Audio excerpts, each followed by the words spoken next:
ಆತ್ಮೀಯ ಬಂಧುಗಳೇ, ಮಹಾಭಾರತ ಭೀಷ್ಮ ಪರ್ವ ಇದರಿಂದ ಮಕರ ಮತ್ತು ಕ್ರೌಂಚ ವ್ಯೂಹದ ನಿರ್ಮಾಣ, ಭೀಮ ಮತ್ತು ದೃಷ್ಟದ್ಯುಮ್ನನ ಪರಾಕ್ರಮ ಈ ವಿಷಯದ ಬಗ್ಗೆ ನಾವು ತಿಳ್ಕೊಳ್ತಾ ಇದ್ವಿ.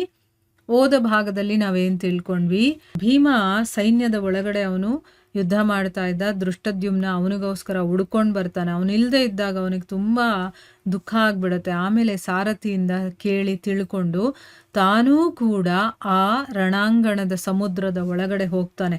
ಆಯ್ತಾ, ಅಲ್ಲಿ ಭೀಮ ಎಲ್ಲಿದ್ನೋ ಅಲ್ಲಿ ಹೋಗಿ ಅವನ ಜೊತೆ ಯುದ್ಧ ಮಾಡಿ ಅವನನ್ನು ರಥದ ಮೇಲೆ ಕೂರಿಸ್ಕೊಂಡು ಆಮೇಲೆ ಏನು ಮಾಡ್ತಾನೆ, ದೃಷ್ಟದ್ಯುಮ್ನ ಮೋಹನಾಸ್ತ್ರವನ್ನು ಬಿಡ್ತಾನೆ. ಅದರಿಂದ ಏನಾಯಿತು, ಎಲ್ಲರೂ ಕೂಡ ಕೌರವ ಸೈನ್ಯದ ಬೇಕಾದಷ್ಟು ಯೋಧರು ಎಲ್ಲರೂ ಕೂಡ ಪ್ರಜ್ಞೆ ತಪ್ಪಿ ಬಿದ್ದು ಹೋಗಿರ್ತಾರೆ, ಅಂದರೆ ಅಚೇತನರಾಗಿ ಬಿದ್ದಿರ್ತಾರೆ. ಈ ವಿಷಯ ಆಚಾರ್ಯರಿಗೆ ಗೊತ್ತಾಗುತ್ತೆ. ಅವರು ಬಂದು ನೋಡ್ತಾರೆ.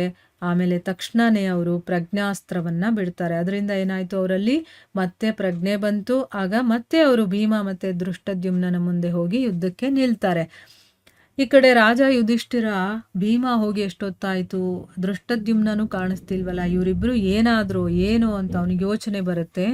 ಅದಕ್ಕೋಸ್ಕರ ಅಭಿಮನ್ಯು ಇನ್ನೂ 12 ಮಹಾರಥಿ ವೀರರನ್ನು ಕರೆದು ಕವಚಗಳಿಂದ ಚೆನ್ನಾಗಿ ಸುಸಜ್ಜಿತರಾಗಿ ನೀವು ಹೋಗಿ ಭೀಮ ಮತ್ತು ದೃಷ್ಟದ್ಯುಮ್ನ ಎಲ್ಲಿದ್ದಾರೋ ಅಲ್ಲಿ ಹೋಗಿ ಅವರ ಸಮಾಚಾರವನ್ನು ತಿಳ್ಕೊಳ್ಳಿ, ಯಾಕಂದರೆ ನನ್ನ ಮನಸ್ಸಲ್ಲಿ ತುಂಬ ಸಂದೇಹಗಳು ಬರ್ತಾ ಇದೆ ಅಂತ ಅಂದ್ಬಿಟ್ಟು ಹೇಳ್ತಾನೆ.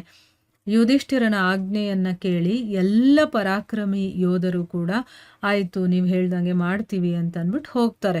ಆಗ ಮಧ್ಯಾಹ್ನದ ಸಮಯ ಆಗಿತ್ತು. ದೃಷ್ಟಕೇತು, ದ್ರೌಪದಿಯ ಮಕ್ಕಳು ಮತ್ತು ಕೇಕಯ ದೇಶೀಯ ವೀರರು ಅಭಿಮನ್ಯುವನ್ನು ಮುಂದೆ ಇಟ್ಕೊಂಡು ಬಹಳ ದೊಡ್ಡ ಸೈನ್ಯದ ಜೊತೆ ಹೊರಡ್ತಾರೆ. ಅವರು ಸೂಚಿಮುಖ ಅನ್ನುವಂಥ ವ್ಯೂಹವನ್ನು ರಚನೆ ಮಾಡಿ ಕೌರವ ಸೈನ್ಯವನ್ನು ಭೇದಿಸ್ತಾರೆ ಮತ್ತು ಒಳಗಡೆ ಹೋಗ್ತಾರೆ. ಕೌರವ ಯೋಧರನ್ನ ಭೀಮಸೇನ ಮತ್ತು ದೃಷ್ಟದ್ಯುಮ್ನ ಮೊದಲೇ ಭಯಭೀತರನ್ನಾಗಿ ಮಾಡಿದ್ರು ಮತ್ತು ಮೂರ್ಛಿತರನ್ನಾಗಿ ಕೂಡ ಮಾಡಿದ್ರು. ಅದರಿಂದ ಅವರು ಈ ಜನರನ್ನು ತಡೆಯೋದಕ್ಕೆ ಅವರಿಗೆ ಸಾಮರ್ಥ್ಯ ಇರಲಿಲ್ಲ.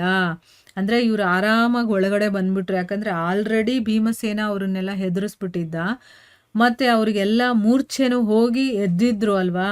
ಅದರಿಂದ ಇವರನ್ನು ತಡೆಯೋಷ್ಟು ಸಾಮರ್ಥ್ಯ ಅವರಲ್ಲಿರಲಿಲ್ಲ. ಭೀಮಸೇನ ಮತ್ತು ದೃಷ್ಟದ್ಯುಮ್ನ ಯಾವಾಗ ಅಭಿಮನ್ಯು ಇನ್ನು ವೀರರನ್ನೆಲ್ಲ ತಮ್ಮ ಹತ್ರ ಬರ್ತಾ ಇರೋದನ್ನು ನೋಡ್ತಾರೋ ಆಗ ಅವ್ರಿಗೆ ಬಹಳ ಸಂತೋಷ ಆಗುತ್ತೆ ಮತ್ತು ಬಹಳ ಉತ್ಸಾಹದಿಂದ ನಿಮ್ಮ ಸೈನ್ಯವನ್ನು ಸಂಹಾರ ಮಾಡೋದಕ್ಕೆ ಶುರು ಮಾಡ್ತಾರೆ. ಅಷ್ಟರಲ್ಲಿ ದೃಪದ ಕುಮಾರ ತನ್ನ ಗುರು ದ್ರೋಣಾಚಾರ್ಯರು ಅಲ್ಲಿ ಬರ್ತಾ ಇರೋದನ್ನು ನೋಡ್ತಾನೆ.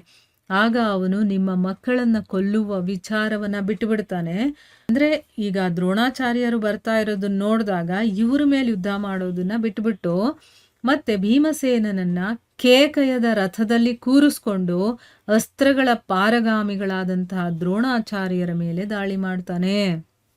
ಅಂದರೆ ದ್ರೋಣಾಚಾರ್ಯರು ಬರ್ತಾ ಇರೋದನ್ನ ನೋಡಿದಾಗ ಧೃತರಾಷ್ಟ್ರನ ಮಕ್ಕಳನ್ನ ಬಿಟ್ಟುಬಿಟ್ಟು ದ್ರೋಣಾಚಾರ್ಯರ ಮೇಲೆ ಆಕ್ರಮಣ ಮಾಡಬೇಕು ಅಂತ ಹೋಗ್ತಾನೆ.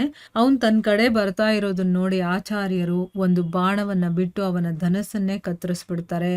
ಮತ್ತು 4 ಬಾಣಗಳಿಂದ ಅವನ 4 ಕುದುರೆಗಳನ್ನು ಕೊಂದು ಸಾರಥಿಯನ್ನೂ ಕೂಡ ಯಮರಾಜನ ಮನೆಗೆ ಕಳಿಸ್ತಾರೆ.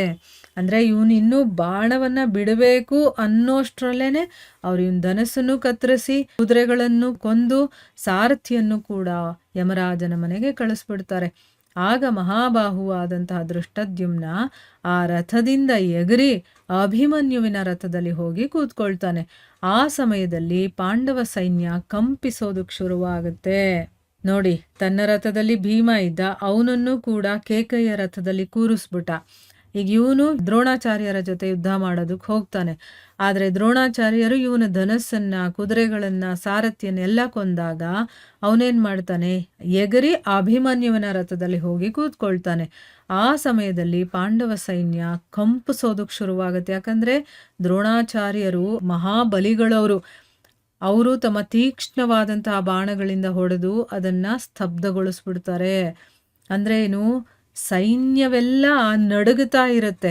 ಆ ರೀತಿ ಒಂದು ಭಯ ಹುಟ್ಟಿಸ್ತಾರೆ ಅವರು, ಆಯಿತಾ. ಇನ್ನೊಂದು ಕಡೆಯಿಂದ ಏನು ಮಾಡಿದ್ರು, ಭೀಷ್ಮರು ಕೂಡ ಪಾಂಡವ ಸೈನ್ಯವನ್ನು ಸಂಹಾರ ಮಾಡೋದಕ್ಕೆ ಶುರು ಮಾಡ್ತಾರೆ. ಒಂದು ಕಡೆಯಿಂದ ದ್ರೋಣರು ಎಲ್ಲರನ್ನ ನಾಶ ಮಾಡ್ಕೊಂಡು ಬಂದರೆ ಇನ್ನೊಂದು ಕಡೆಯಿಂದ ಭೀಷ್ಮರು ಸಂಹಾರವನ್ನು ಮಾಡ್ಕೊಂಡು ಬರ್ತಾ ಇದ್ದಾರೆ.